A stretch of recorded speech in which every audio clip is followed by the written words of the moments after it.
You think Biden and Trump are old? Mr. Claus, should he be elected, would become America's oldest president. What are his qualifications? He leads a team of elves and reindeer and is ultra productive. Make no mistake about it, he does have leadership experience. Another of his strengths is that he is very, very well known. But being famous is not enough to win yourself an election. In fact, it could put a target on his back. So how would Santa's political opponents attack him? Well, the progressive left might say that he's not very diverse, considering he is an old white man in red. They might also say that he's not very equal and fair, since it seems rich kids almost always have more gifts and better gifts. Funny, isn't it? He seems to equate being from a wealthier family with being good, often putting rich kids on the nice list. They might attack Santa for being a symbol of capitalism due to his iconic association with the Coca-Cola company. The right might attack him for being a communist since he wears red and gives everyone gifts. Santa would divide up both political parties and couldn't neatly fit into one. He would have allies and enemies on both sides. At first glance, he might seem like a jolly old fat man, but his opponents would attack him relentlessly. "He doesn't pay enough taxes," they would scream. "His elves should have better working conditions. Why does he force all of them to come into the North Pole office?" another would shout. They could slander him, saying he's an animal abuser toward his reindeer. They may pay and bribe Mrs. Claus to come out with a type of allegation against him. Or anybody else in the world for that matter, my boy gets around. Santa is a Christian and he very obviously plays favorites. How come he only gives gifts to children who celebrate Christmas and nobody else? Why only children? That's pretty discriminatory. Why can't adults get presents?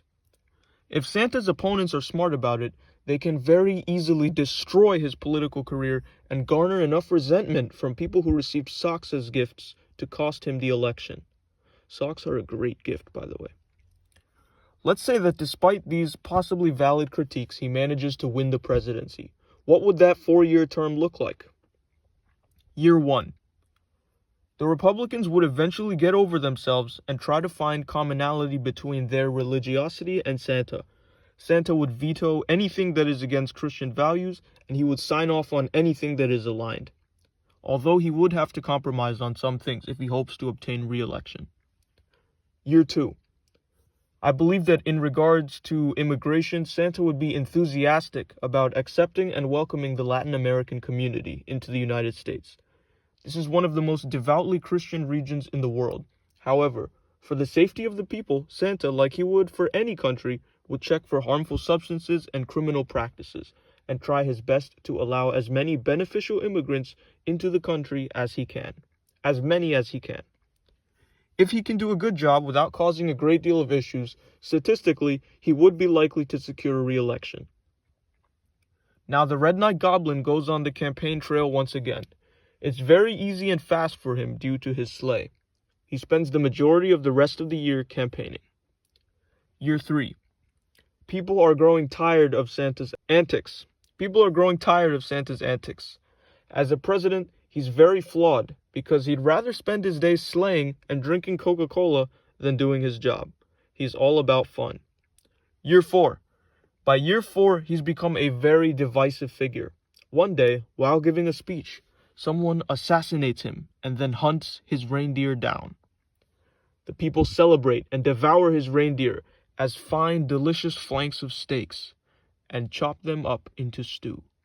The Red Knight Goblin is now ancient history. Now, if you like that video, you might like my other video idea, what if King Julian was president? If this video gets more than 10 likes, then I will make that video next. Consider subscribing. Peace.